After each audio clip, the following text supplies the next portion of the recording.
I asked this question, is it worse to lose here than it was in 2019, where the Astros lost the same way? They couldn't win one game at home in the World Series against the Washington Nationals.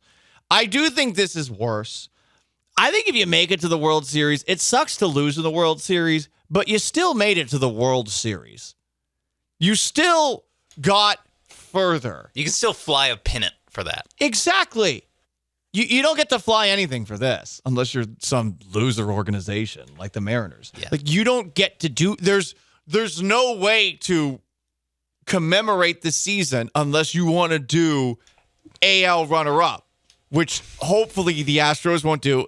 I think AL West champs is the most I'll get them. But exactly. I think those are now outside the stadium, right? And they should be outside the stadium. Yeah. They're not in the stadium. Right. We've graduated past division, celebrating division. Which is good. Yeah. Celebrate league championships. Celebrate world championships. You've won what? 4? 5 league championships, right? Oh, yeah, and 05, 17, 19, 21, 22. Right. So you celebrate those things. But I think this is worse because you lost to an arch rival that has become your arch rival now. Shout out to the Rangers for finally turning this thing into a rivalry. Tip of the cap. A tip of the cap, indeed. Add another rival to the list. Add a rival to the list, and then I think we can take off the Dodgers. Yeah, the Dodgers are out. I just don't think the Dodgers are. It's been too long. Yankees are out too. Braves are in. Yankees had to play their way back into being an actual rival. I'm okay with people not liking the Yankees because that's like everyone basic. Hates the Yankees. Yeah. It's like not liking fundamental the Cowboys truth of baseball. Yeah, exactly. The Lakers. Yeah.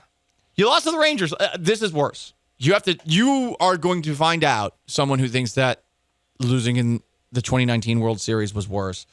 That was made worse by all the stuff that happened after the cheating scandal that came. What was it? Weeks after that World Series was done. It was like that made it worse. But that has nothing to do with the actual World Series that you lost. This, you're going to find out. Your Ranger fan friends, they will be annoying as hell, especially if they win the World Series. Yeah. This is definitely worse. I don't think there's an argument. I really don't think there's an argument to be made. Yeah, you got further and lost. It hurts. There's still something to commemorate. You didn't get far enough this time, and you lost to the Rangers, who you did beat to win the AL West, and who you beat more often than not in the regular season. In fact, you beat their effing doors down in the last game of the season, the last 3 games of the season at Globe Life in early September. So this is clearly worse. Also, before we go to break, I saw Brian Lalima of the Astros flagship retweet, I think it was a Rangers fan who was saying, all of a sudden, here you go, all of these Astros fans are jumping on the Rangers bandwagon. I saw that tweet. I'm sitting against the wall on third base after I did my little video, TikTok.com/Gallant says, YouTube.com/Paul Gallant. And all of a sudden, I heard one of the Astros ushers say this, and it made my blood boil because Lalima was saying, like, nobody in their right mind is jumping on the Rangers bandwagon after losing this series. And legitimately, as I'm reading this tweet, this Astros usher lady goes, well, I think it's real good that a team won from Texas. And she's talking to, I think, a couple of Rangers wags. I think she was trying to be polite, but she says, yeah, well, we need to have a team from Texas in the World Series, and we'll be rooting for y'all in the World Series. And I heard that, and I was like, no. In fact, I was the last person to leave press row, and these 2 Astros fans who did not recognize me, shame on them. What? These 2 Astros fans came up to me, and they asked, like, oh, are you a Rangers fan? Because I was sitting there, and I looked at them, I was like, no, disgusting. And the guy's like, oh, you don't have to get mad about it. And I said, yes, I do. Get away from me. I didn't say the last part, but I actually did hostilely respond to him. You should be like, no, I'm Paul Gallant of the Paul Gallant Show. I have standards. Like, the Rangers have to win a World Series for me to jump on the bandwagon, right? Anyway. Oh, my God. I'm kidding. I would never do that. But I'm seeing a lot of people that are jumping on the Rangers bandwagon. Now, we all knew Ted Cruz would. Like, that was the lock of the century. I even said it yesterday. I'm surprised he didn't wait, though. I thought he'd wait until Game 1 of the World Series. Nope. It was like as he was walking out of the stadium. 10:44 p.m. Congrats to the Rangers. I'm a lifelong Astros fan. Tough night, but Dallas won it with a fantastic performance in Game 7. They earned it. Arlington. Jesus Christ, do you know your own state, Ted? And we have a Texas team in the World Series. So, go Rangers. No. City-states remain autonomous from the entirety of the state when it comes to sports. No, Ted, Theodore, this is not how it works. And you know who else tweeted this out? And I get it, because he played quarterback for the Dallas Cowboys back in the day. He's from Arkansas, excuse me. He went to Arkansas. But did you see the afternoon show host at the Texans flagship? You see what Clint Sterner tweeted? Are you effing kidding me with this? Oh, I wonder if he's going to get fired like that guy that was his co-host, Rick Kamla, who got fired for basically saying that Andrew Luck, quitting is a bitch move. I'm paraphrasing a little bit. Wasn't quite that harsh. Here's what Clint tweeted. When my squad's eliminated, I fan by two lines of thinking. I pull for the team that knocked my squad out or I pull for the team from Texas. Call me crazy, but I'm pulling for the Rangers 100% in the World Series. Get the hell out of here. Again, they chose Rick Kamla over me. They chose this guy over me. Fools! What a Bobo tweet. What are you doing? Oh, yeah, I'm going to root for Dallas now. What are you thinking? What is going through your mind? Just dumb. My God. This makes me bitter because, again, people in positions of power thought, you know what? This guy, yeah, he gets it. Does he? Big town badass. And he's a nice guy. He's always nice to me. But good God. This is just as bad as what his co-host got canceled for. This is just as bad. This is worse. Luck legitimately did quit on his team. He did. Oh, goodness gracious. Anyway. And Scherzer, ready. And this ball is down the third baseline. It's fair. Off the glove of Young. Altuve is coming in. Alvarez to third. An RBI single right down the line. And off the glove of Young, it's going to be a hit for Abreu. The Astros are on the board. It's 3-1. Yeah! They still had a chance there. Shout out to Jose Abreu. He played well these playoffs.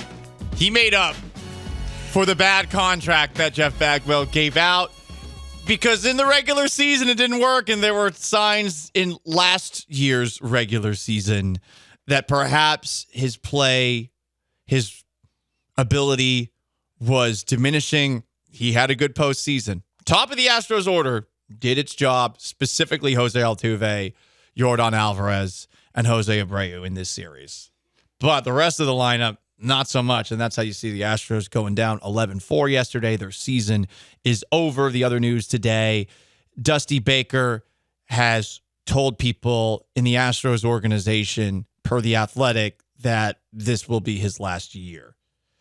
We'll wait to see if he actually makes an official public announcement, but I think the Astros manager search is on. We'll focus more on that in the coming days and weeks. For now, though, you want to weigh in, you want to vent, 713-780-3776 call in and to text in.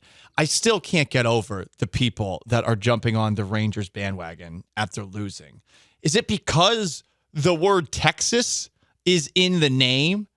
Say the Houston Texans play well. Are Cowboys fans, in a year where the Texans go further in the playoffs, are Cowboys fans going to jump on the Texans bandwagon out of Texas solidarity in the same way that some Astros fans all of a sudden are? I don't know, but it's weird. I don't get this line of thinking. Maybe it's because I'm a petty and bitter person, but I always wanted the team that beat my team in the playoffs to die a horrible, agonizing death. I didn't want them to just lose. I wanted them to either get killed, to blow a huge lead, or to lose in heartbreaking fashion through their own fault. And we got people that want to jump on the Rangers bandwagon. I just think to be honest, a traitor. And this is coming from, a bandwagon sports fan. There are certain places you can never root for. And it's weird. This is a college football thing, too. I don't get why people root for the conference. You are not getting money under the table for that. You're not getting paid because, as an Aggie fan, if LSU does well in a football game, you're not getting paid for that. You should hate all the teams in your conference, all the teams in your division, all the teams that are nearby you. That's how it's supposed to work. That's how rivalries go. You're going to root for this team now? Ugh. Paul, you're a hypocrite. Weren't you going to do that with the Seattle Mariners? Yeah, but I covered them for a couple of years and I lived there. Like, at least I sort of had an excuse, and now I don't even want to do it anymore because Mariners fans are talking trash again. Guys, you lost. You don't get to talk trash. The Seattle line I was on last night was like, oh, look at what happened to the Astros. And I just kept on saying, run DMC. Run DMC. Anyway, I'm better. 713-780-3776. We got a full board of calls on the most interactive sports talk show in Houston. Let's start with Anton. Anton, what's up? How y'all doing this morning, man? Yo. I'm not actually putting this on nobody. I have a lot of coworkers that's Astros fans. I don't watch baseball myself, but they at work, it's ridiculous. Everybody's rooting for the Astros, so I make it a little fun and root for the opposite team. Oh. But I'm glad they lost. I'm glad they lost because a lot of these fans are arrogant, man. It's like they expect to be here all the time. Yeah. And when you go against them, they pretty much hate you for no reason. Oh, and Anton. I'm just glad they lost. I'm glad they lost, man, because Anton. You gotta go. You gotta go. You gotta go. Listen, no one likes the contrarian. And it's coming from someone who's a paid contrarian at times. No one likes the contrarian, Anton. I'm glad they lost. I mean, you're the worst. If you're coming into work after that and you're just jaunting in, I'm doing a reenactment, twitch.tv/ESPN 97.5. You're like, hey, what's going on, guys? What's it like to suck? What's it like to lose for a change? You're so arrogant now? Like, that's the worst, Anton. It is a kind of unless funny it was move. for a team that we hate. Yeah, then we would be fine with it. Yeah, and it's like just the fact that it's the fact that he doesn't care whatsoever about baseball. That's what makes it a funny move. It's like if we did it for hockey. If we worked in an office that cared about hockey and we're just like, you know what? F the Red Wings. One of my good friends, his name is Sean, and he texts in. It's not you. Oh. Are we friends? I don't know. Sometimes I think we are. Sometimes I think we aren't. But there was a moment in this entire playoffs where I believe that my friend Sean on the sports chat line that I'm on had driven every single person in this chat to want to leave because he just kept on dumping on baseball. Because we were having baseball conversations talking about the lineups, and Sean's like, you know what's dumb? Baseball. Like, he just kept on going after them, and they were starting to get really mad and privately text me about it. Sean was being the contrarian here. And I imagined, I haven't even looked at this chat today. I actually put it on mute. Because of how difficult obviously. Sean was being. I mean, I love Sean. Sean's a lawyer, and he loves to argue, and he loves to get under people's skin. That's what Anton's essentially doing. 713-780-3776 to call in, to text in. John is up next on the most interactive sports talk show in Houston. John, what's up? How's it going, guys? Yo. All right, so Anton, complete pretzel. Go back to English class and get your grammar right. Damn. Can't even understand you, so I can't be that mad. But other than that, I mean, we have our best guys like Kyle Tucker, Christian Javier last game, completely pretzeling himself. I mean, it was going to happen. When you're not winning one home game, it's tough, but at least it's good to know that we're going to have majority of that same squad. So, I mean, we should feel comfortable that there's a great chance I will be back in the playoffs. And other than that, man, someone get Framber Valdez like a Xanax or something, because the guy just literally was having a fucking nervous breakdown. Oh, you can't say that. You can't say that, John, but we appreciate the phone call. A Xanax. Good call until that. Is a good call until the F-bomb. Do we have to wait a little bit to pick up to take a caller after someone let's just I do like I mean, maybe he works in pharmaceuticals and that's why I think he works at Auntie Anne's because he was talking a lot about pretzels there. There are two pretzel references in that call. That must be something where that's what his like group of friends say or something, because like you run into that sometimes where you're like, man, they're really using this one word in a different, like as a slang term that I've never heard people use it like that. And that was John with pretzels. You want to get another one in here? Can we get somebody in? I do not know the machinations. We 100% can. It's just we want people listening to be able to hear them. So we've now bought enough time. Fair enough. For people to hear. That's how quick it is. All right. No cusses, guys. Okay. I know I cussed the other day. That does not mean you get the green light. Tone. I know I did. 713-780-3776. We've got Alex calling in. Alex on the most interactive sports talk show in Houston. What's up? What's up, Paul? Hey, man, I just want to let you know that I was raised up right to hate everything Dallas. So as much as I hate the Astros are out of it, and as much as I hate Bryce Harper, I want the Phillies to sweep the Rangers and pummel them to give Dallas even more hatred towards Philly. Yeah. And that's all I got. Oh, Alex, they don't even know what they're in for. Now, Philly has to take care of business tonight. We should all be rooting for Philadelphia. I think Philadelphia is a much tougher out. And just so that people in Arlington have to deal with Philadelphians. Because they're Cowboys fans. Like, there's not a single person that's a Rangers fan but not a Cowboys fan. Honestly, I think that Rangers fans would enjoy a series against Philadelphians even more, too. I think to go up against a fan base that actually cares, like Diamondbacks, that's a transplant city. Phoenix, I was talking with somebody yesterday. Phoenix is so transplant. Like, no one's from Phoenix. There's a million different spring training teams that play there as well. So there's not really one passionate fan base. Hell, my stepbrother, he lives out there with his kids in Phoenix, and he's a Phillies fan. So that's sort of the way that it goes. That's not going to be a very passionate fan base in the World Series. Shout out to them for beating the Yankees in 2001. I did think that was funny, even as a kid. Right after 9/11, damn, the Yankees let America down. Wow, who would have thought? But anyway, to go back to this, I would love to see the city of Dallas deal with all those Philadelphians the same way that we did, because this time they're going to be cockier because they've been here before. They're better. They're a better team than they were last year. Or at least I would have felt very comfortable saying that until yesterday's game. I don't know what happened yesterday with the Phillies. It was something where I like checked in. I saw that the Diamondbacks got up early. I was like, Phillies will hit 9 home runs in this game. That's what they do when they're at home. And then as I was settling in for the Astros game, I was like, wait, they lost? Wait, the Phillies lost? What? That's what I thought too. But this shirt that I'm wearing today, I support local artists.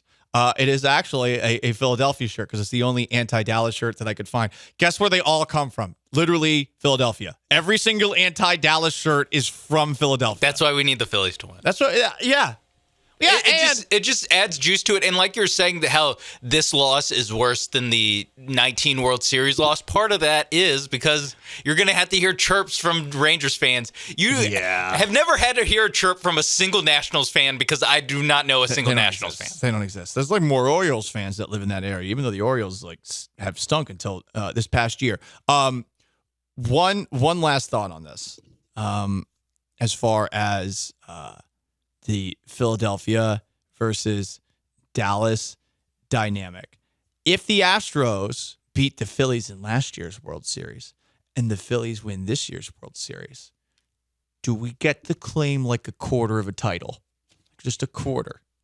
About 0.1%. That on the on the Baytown Badass scale of bad takes I've heard today, that's like that's probably like a 4.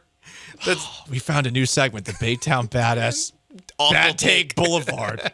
We got more alliteration than the Killer Bees. Suck on that. Avery's got a thought on bandwagoners. Avery, yo. Hey, how's it going, Paul? So, yeah, I mean, I hate to break the news to, post-2017 fans, but you can't be a real Astros fan and root for the Rangers. It's just not possible. No. Especially after 2017 and Harvey, how they did us dirty, Mm-hmm. It is what it is, having to go out there to Tampa. But I would love to see a World Series where it goes 7 games and the Rangers just losing an absolute heartbreaker. Like, just get the hearts ripped out of their chest. Best way for that to happen would for them to have a 3-0 series lead and to blow it in the last 4 games. The problem is if you root for that to happen, there's a chance that the Rangers actually end up, winning the thing, since that's only happened once in baseball history, 2004 with the Red Sox and Yankees. Almost happened with the Astros and Rays in 2020, not that long ago in the ALCS. So, yeah, I'm with you there, Avery, and appreciate the phone call. And, I mean, this is common sense. Like, it does bother me, and I mean, I'm a bandwagoner too, but as a transplant here, like, if you've been here long enough, like, shouldn't you know better? Okay, Ted Cruz is a spineless politician. Great trial lawyer, spineless politician.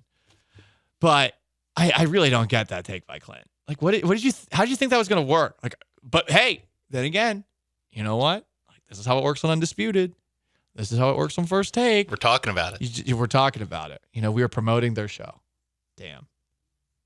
By calling him a moron. we're promoting his show. Well, I would never say that. By me calling him a moron and you saying it's a moronic thing to do, but you did not call him a moron. No, because you got to be careful. Got to be careful with what you say. You don't want to get sued for libel, Sean. These are things you learn.